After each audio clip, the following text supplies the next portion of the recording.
हमारी लाडली बेटी, शाम को आते हुए राशन लेते आना। और हाँ, मुन्ना की स्कूल में फीस भरनी है, उसके लिए पैसे देते जाओ। बीबी की इस मांग पर जेबें उल्टी करके दिखाने के सिवा बड़े के पास कोई दूसरा उत्तर नहीं था। माथे पर चिंता के सिकनों के साथ सवेरे को बड़ा भाई अपने काम पर निकल गया। लेकिन उस शाम उसने पूरे परिवार के सामने इस आर्थिक संकट को दूर करने के लिए एक प्रस्ताव रखा। क्यों ना हम उस प्लाट को बेच दें जिसे बाबूजी ने लक्ष्मी को शादी में देने के लिए खरीदा था। बेटी को दी हुई चीज़ वापस नहीं मांगते, पाप लगता है। लक्ष्मी का जन्म होते ही घर में खुशियों से भर गया था। तभी तुम्हारे बाप ने तय कर लिया था कि ये प्लाट लक्ष्मी का है, जो उसे उसकी शादी में दे दिया जाएगा। माँ ने अपना विरोध जताते हुए कहा, कौन सी बेटी? वो बेटी जो प्रेम विवाह कर घर की इज्जत को खाक में मिला गई और पिताजी की अंतिम यात्रा में भी न शामिल हुई।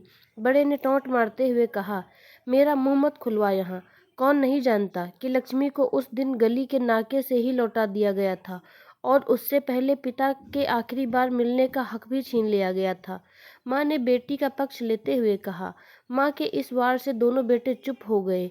न बड़ा बेटा कुछ बोल पाया, न छोटे बेटे के मुंह से कोई शब्द फूटा। थोड़ी देर की शांति के बाद छोटा भाई बोला, प्लॉट बेच तो देंगे, पर क्या लक्ष्मी कागजात पर दस्तखत करेगी? मुझे नहीं लगता वो हमारा भला सोच भी सकती है। आखिर है तो औरत जात, पुरुषों की परिस्थिति कैसे समझ पाएगी? काफ़ी वाद विवाद और सोच विचार के बाद सब इस बात पर सहमत हुए और पड़ोस के मोहल्ले की लक्ष्मी की दोस्त को बोलकर लक्ष्मी को घर आने का न्योता दे दिया गया। अगले दिन सुबह से गली के नाके पर खेल रहे बड़े भाई के लड़के की बुआ आ गई, बुआ आ गई आवाज़ सुनकर घर वाले चौकन्ने हो गए। दोनों भाई मन में द्वेष और नफरत के साथ उसको कैसे घर में आने के लिए कहें, इसी दुविधा में थे। वो कहते हैं ना, ज़रूरत के वक्त गधे को भी बाप बनाना पड़ता है। वो उसी कहावत के हिसाब से दोनों भाई बहनें से बात करने के लिए तैयार हुए। दरवाजे पर जब बेटी और दामाद ने पूरे 7 साल बाद कदम रखा तो माँ की आंखें भर आईं और दोनों को बड़े प्यार से घर के अंदर ले आईं। बेटी और दामाद भी माँ का इतना स्नेह देखकर भाव विभोर हो गए।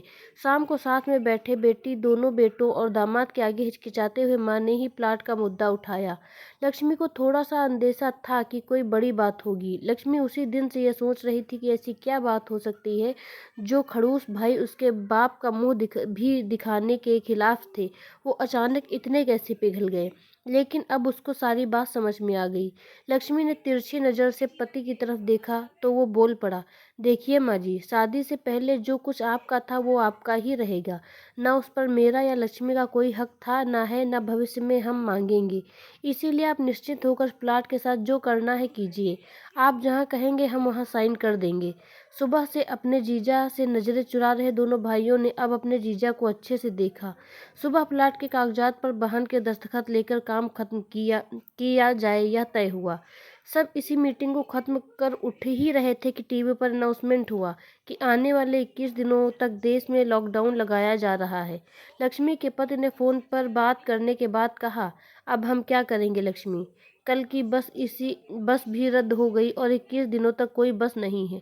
हम तो फंस गए। इस खबर से दोनों भाई बहुत निराश हो गए, क्योंकि एक तो उनकी आमदनी कम थी और दो लोगों का खाने पीने का बोझ बढ़ गया था। लेकिन माँ अंदर ही अंदर खुश थी, क्योंकि इतने बरसों बाद जब घर लौटी बेटी इसी बहाने कुछ दिन आराम से उसके साथ रह पाएगी।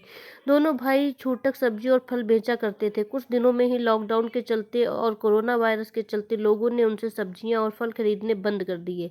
पहले से खराब उनकी आर्थिक स्थिति और ज़्यादा खराब होने लगी और वह मन ही मन लक्ष्मी के कदमों को अशुभ मानने लगे।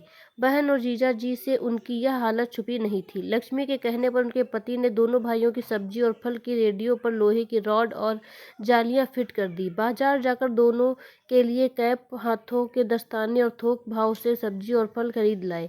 दोनों की रेडियां अच्छे से तैयार कर फल और सब्जियां ढक कर दोनों भाइयों को टोपी और दस्ताने देकर जीजा जी ने उनसे कहा, एक बार इस तरह से धंधा करके देखो, शायद आपका मुनाफा बढ़ जाए।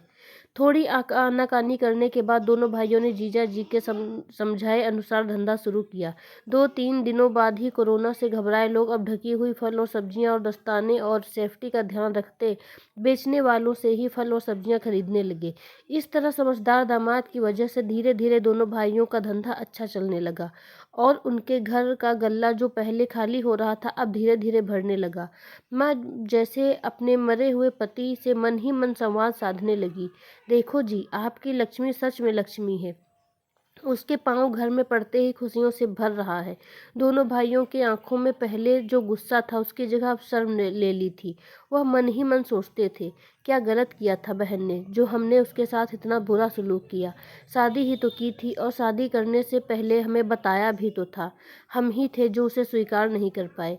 दोनों भाइयों के मन में द्वेष और नफरत धीरे धीरे क्वारंटीन हो गए। 21 दिन बाद जब दीदी और जीजाजी प्लॉट के कागज पर साइन करने जाने लगे, तब दोनों भाइयों ने उन्हें रोक लिया और उनकी माफ़ी मांगते हुए वो पेपर्स उन्हें देते हुए बोले, शादी के वक्त हमने आपको कोई तोहफा तो दूर की बात, आपका हक भी नहीं दिया, लेकिन अब इस प्लॉट को स्वीकार कर हमें प्रायश्चित करने का एक मौका दीजिए। सभी की आंखों में खुशी के आंसू आ गए और माँ ऊपर देखकर बोली, देखा आपकी लाडली ने आज फिर हमारा